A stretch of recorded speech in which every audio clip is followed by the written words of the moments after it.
అస్సలు చదవద్దు. యూకేలో ఈ కోర్సెస్ మీ మీద మీకు చాలా నమ్మకం ఉంటే తప్ప.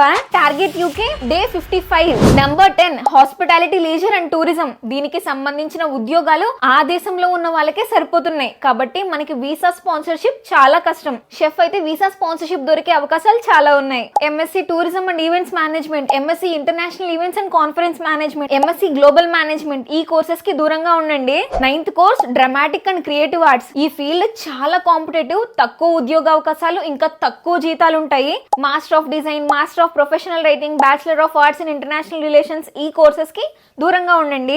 8th కోర్స్ 3 సంవత్సరాలు అంతకన్నా ఎక్కువ వర్క్ ఎక్స్పీరియన్స్ ఉంటే మాత్రమే ఈ సప్లై చైన్ కోర్సెస్ కి అప్లై చేయండి. లేకపోతే జాబ్స్ చాలా కష్టము. జాబ్ దొరక్క కేర్ వర్కర్ లా జాబ్ చేస్తున్న వాళ్ళు చాలా మంది ఉన్నారు. So MSc in supply chain management, MSc strategic operation, MSc supply chain and logistics management, వీటికి దూరంగా ఉండండి. హిస్టరీకి సంబంధించిన కోర్సెస్ అస్సలు వద్దు. స్కూల్స్ లో, యూనివర్సిటీలో టీచ్ చేయడానికి హిస్టరీ కోర్సెస్ చేద్దాం అనుకుంటే ఓన్లీ స్టెమ్ కోర్సెస్ టీచర్స్ కి మాత్రమే స్పాన్సర్షిప్స్ వస్తున్నాయి, గుర్తుపెట్టుకోండి. కాబట్టి ఈ కోర్సెస్ కి దూరంగా ఉండండి. 6th కోర్స్ స్పోర్ట్స్ కి సంబంధించిన కోర్సెస్ కి జాబ్ కష్టము, వీసా స్పాన్సర్షిప్ కూడా కష్టము. So MSc sports management, international sports management, ఈ కోర్సెస్ కి దూరంగా ఉండండి. 5th కోర్స్ ఈ అగ్రికల్చరల్ సైన్స్ కోర్సెస్ కి కూడా దూరంగా ఉండండి.